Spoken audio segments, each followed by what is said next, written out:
esta ocasión vamos a platicar sobre gobernanza, apuesta por el agua, un tema sumamente importante, y una buena gobernanza implica una participación efectiva. Entonces, sin más, demos avance a esta rica plática por medio de la maestra Cintia Castro.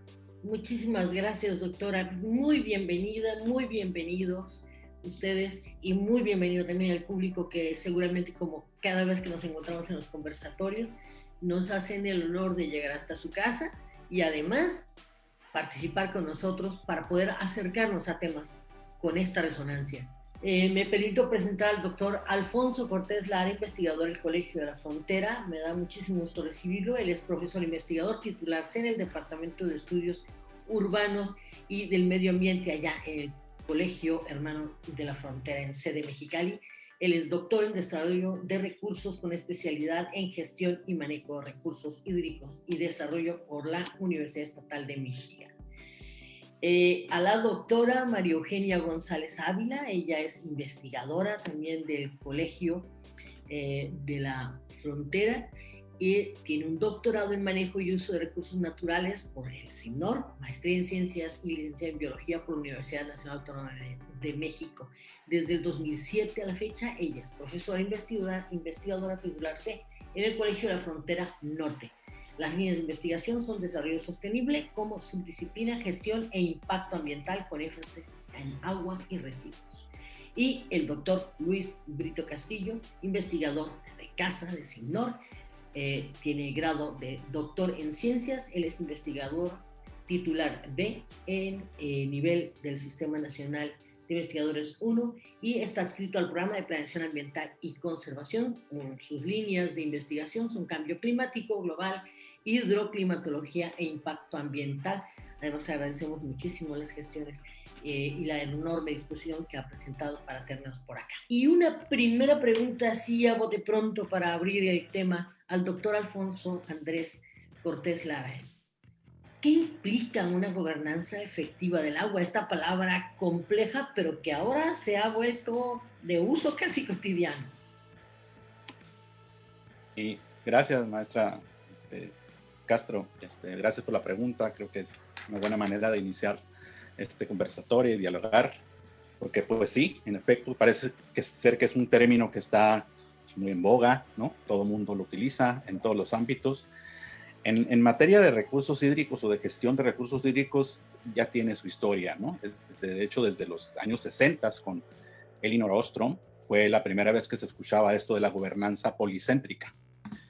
Y creo que esa es la idea que ha permeado, bueno, por lo menos en los programas donde se habla de gobernanza para la gestión del agua.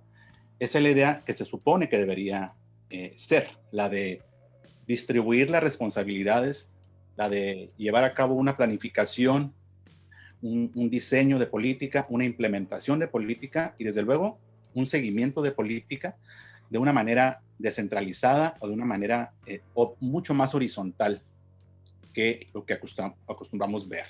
Entonces, cuando hablamos de gobernanza, deberíamos tener en mente, y eso ya es otra cuestión, si realmente se lleva a cabo, pero deberíamos tener en mente si realmente es una forma de toma de decisiones horizontal.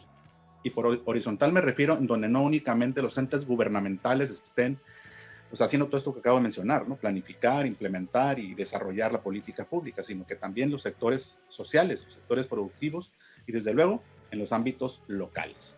Entonces, esto podría, digamos, como encerrar la idea de una gobernanza efectiva. Y qué bueno que mencionas ese término, Cintia, porque hay una gran diferencia cuando hablamos de gobernanza en sí como en general, genérico, a cuando decimos la palabra efectiva es que se lleve a cabo, ¿no?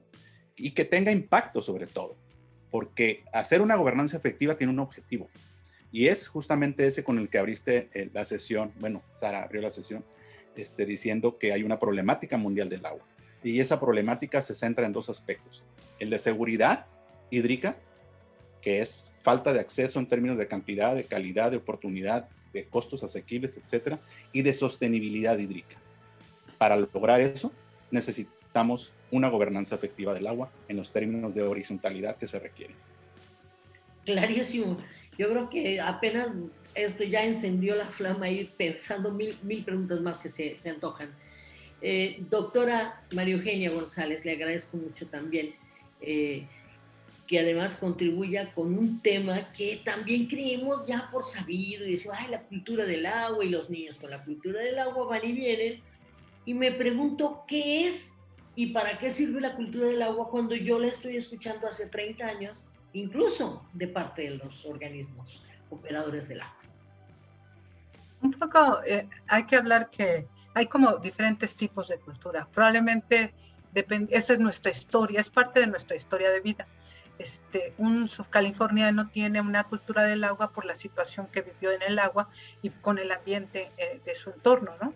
Entonces, es una forma incluso de ver el ambiente, a diferencia de probablemente gente que vive en Chiapas, gente que vivimos en Ciudad de México, son como estas formas en que asimilamos el uso del agua.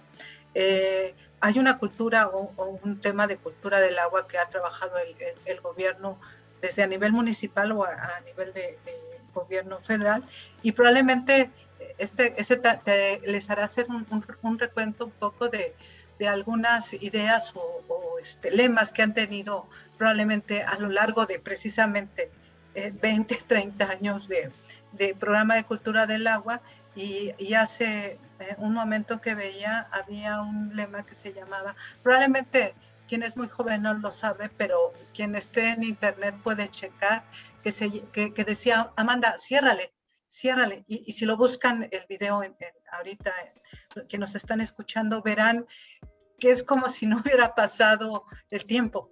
O sea, ya teníamos ese problema en los 80s, y entonces resulta que no tenemos entonces una cultura del agua, o es que un poco lo que hablaba Alfonso, no hemos aprendido a hacer un buen uso, y en el caso del ciudadano y de organismos operadores, a gestionar bien el agua.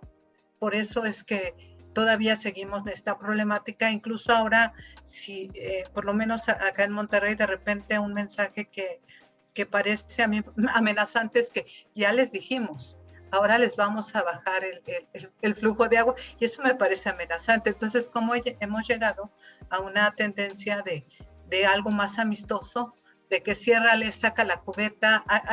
Cuando buscan en internet, desde los 80 había mensajes, y aún seguimos con esta situación de no hemos aprendido a usar bien el agua bajo nuestras realidades, nuestro contexto. En realidad, cultura del agua, si nos vamos a un término formal, es una serie de guía de cómo debemos comportarnos en cuanto al uso del agua, cómo un ciudadano debe de hacer uso del agua de manera, un poco usando la palabra, eficiente y eficazmente el agua. Y en realidad eso nos da una responsabilidad enorme al ciudadano. O sea, enorme, pero al mismo tiempo nos da no solo la responsabilidad, sino un derecho a exigir y a participar también. No solo es exigir, a participar con los organismos operadores o con quien gestione el agua, hacerlo de manera adecuada. Entonces, un poco someramente sería el término. Gracias por abrir de esta manera el tema también, porque nos queda un poco más de claridad en el sentido del abordaje de la cultura del agua. Y doctor Luis Brito, también muy agradecida por su presencia y por su gestión. Y uno se pregunta en la colonia, bueno, pero si el tandeo era cada no sé qué, una vez a la semana, ahora el tandeo es una vez por semana que te da agua, pues. Entonces, ¿por qué el desabasto de agua, doctor Brito, se está volviendo más recurrente?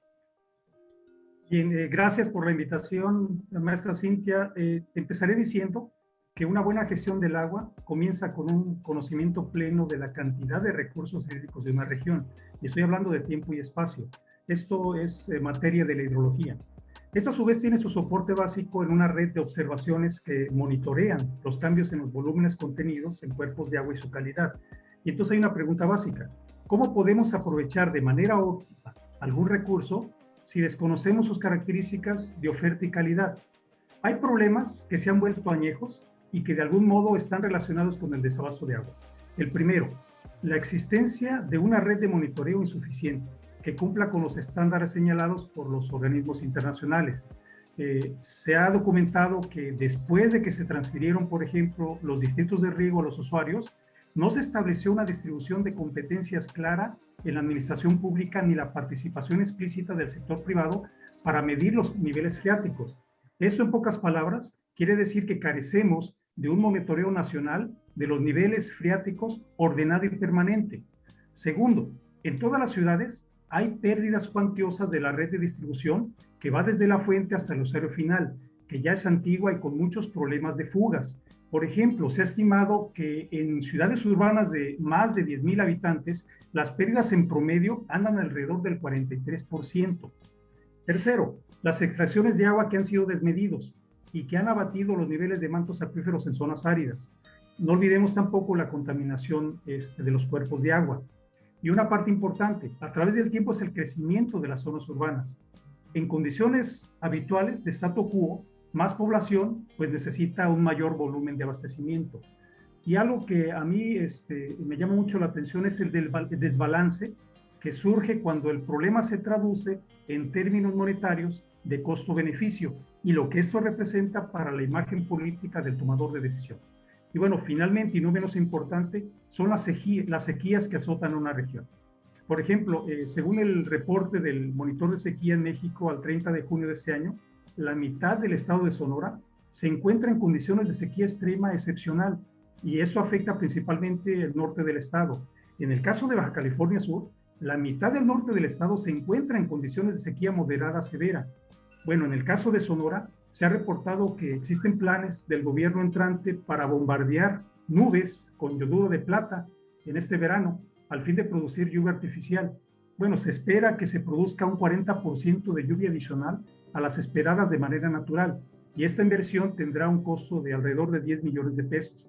Bueno, recordemos que el desabasto de agua se recrudece durante el verano, con el incremento de las temperaturas y la falta de infraestructura. En el sector norte y norponiente de Hermosillo, Sonora, recuerdo, por ejemplo, que el periódico El Sol de Hermosillo reportó en abril de este año que 200 familias van a sufrir de desabasto de agua, y este problema se atribuye a la falta de infraestructura hidráulica para abastecer la demanda. Doctor, me imaginaba cuando hablaba usted sobre esta forma horizontal de tomar decisiones, de compartir las responsabilidades y todo, de un modelo de gobernanza propiamente dicho.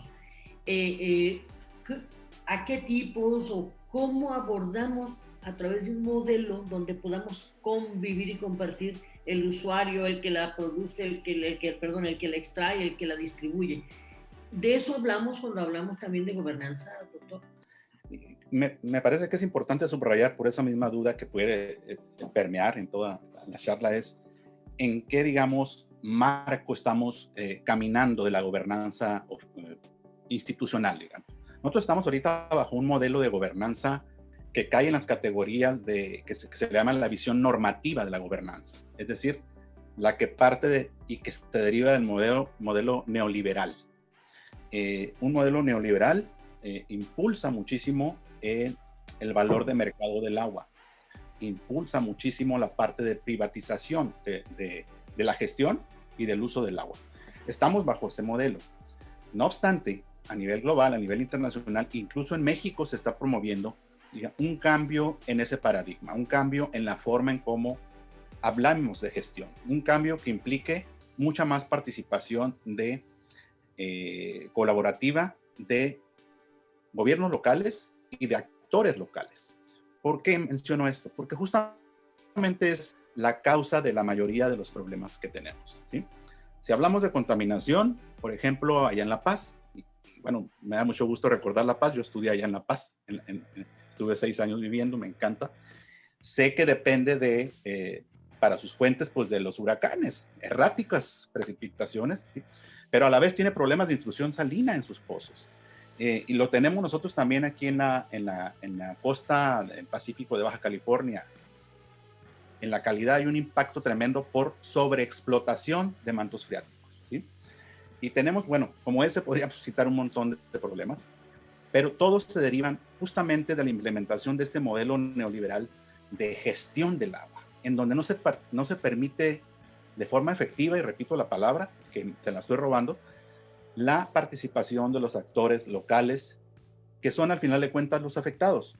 Ahorita hablaba Luis y Manu Kenia, perdón, mi colega, de la importancia de la cultura y de la cuestión de medir el recurso. Es cierto, totalmente se requiere una cultura del agua, pero ¿qué significa eso? Bueno, pues eso es parte de la gobernanza. O sea, la gobernanza implica qué modelo cultural vamos a promover, ¿sí?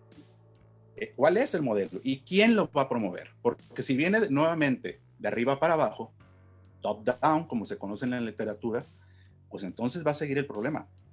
Si seguimos tomando decisiones, por ejemplo, para este caso que menciona Luis ahora, habla del bombardeo, por acá también lo están promoviendo.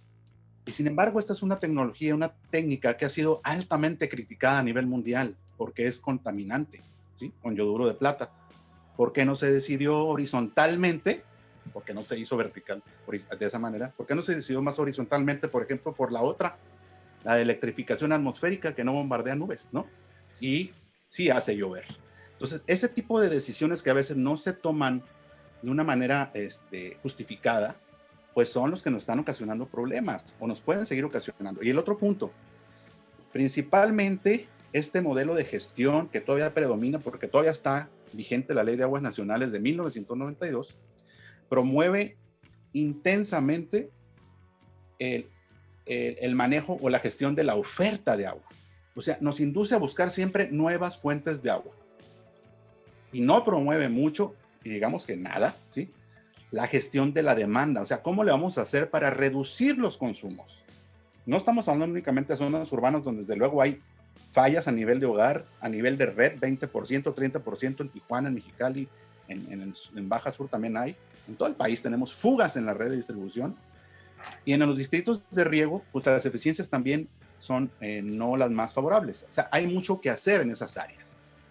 Sin embargo, la política y el modelo de gestión y el modelo de gobernanza que existe nos tiene hasta cierto punto amarrados de las manos. No podemos modificar mucho en tanto no se modifique el marco normativo general, y ahí viene, es la Ley General de Aguas, en donde sí se promueve ese tipo de gobernanza participativa que podría, ahora sí, producir un cambio profundo y de fondo como el que se requiere.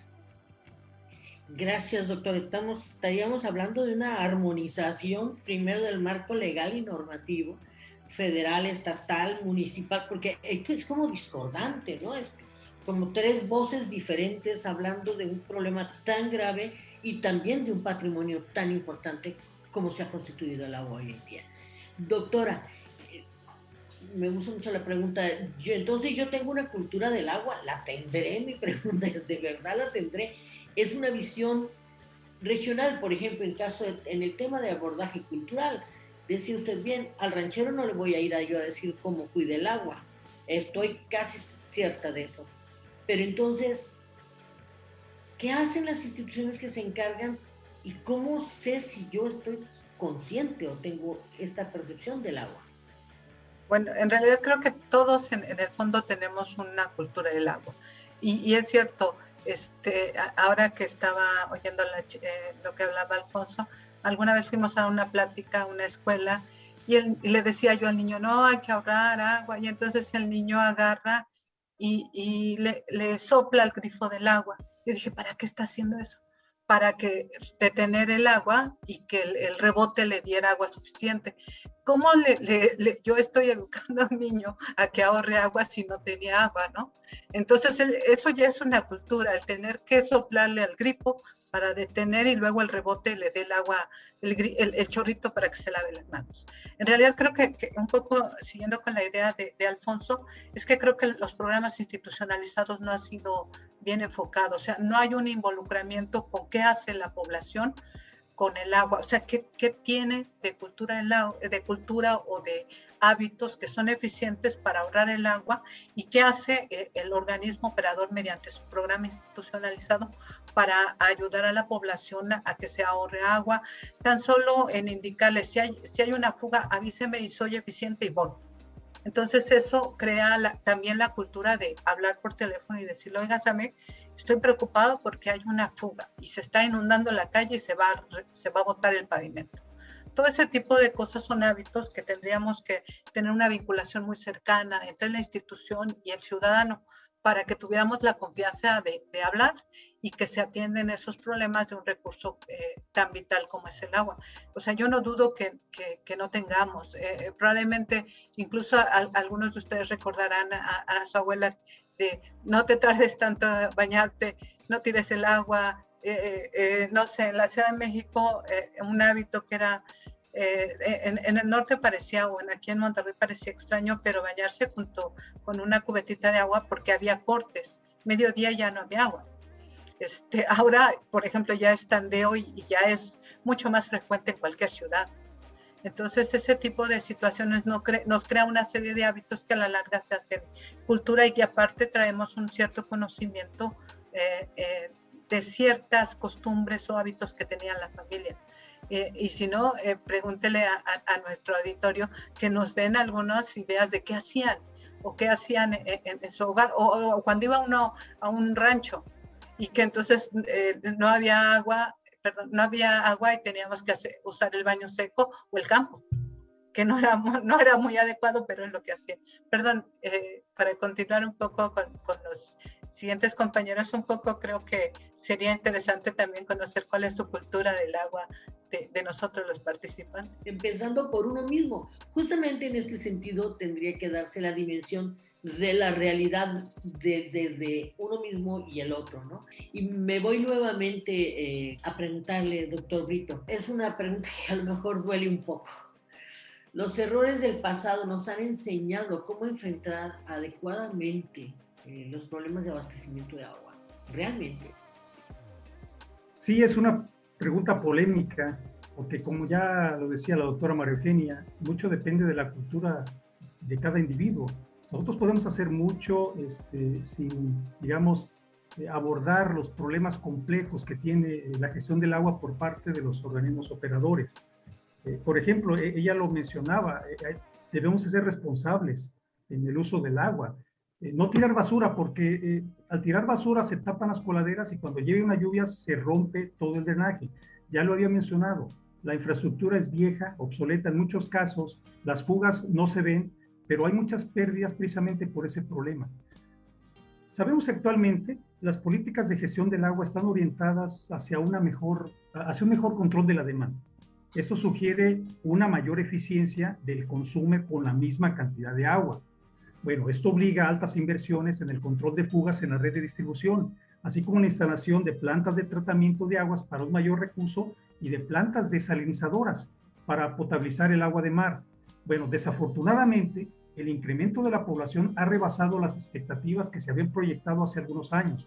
Por ejemplo, para citar un dato, en 2010, la Organización de las Naciones Unidas proyectaba que en México la población llegaría a 129 millones de habitantes en 2040. Posteriormente se decía que habría un ligero descenso hacia 128 millones para 2050, pero la realidad es que en 2019 ya había 126.6 millones de habitantes con una proyección este año de 129 millones. Bueno, en ese sentido, la gestión del agua debe centrarse en la mejora de la eficiencia, como ya lo decía Alfonso, tanto técnica como comercial, para que así, con el mismo volumen de extracción, se pueda abastecer a más población. Pero vuelvo a insistir, como lo decía anteriormente, el problema central, tal como yo lo veo, es que cuando el problema del agua se traduce en términos monetarios de costo-beneficio, donde predomina el beneficio económico sobre el ambiental y que además incide en la imagen política del tomador de decisión, su solución parece muy lejana y entonces pareciera que no hemos aprendido de los errores del pasado. Wow, sí, donde firmamos, ¿no? Porque este es un tema recurrente. Cada candidatura, cada proceso electoral, cada campaña gubernamental alude a eso, ¿no?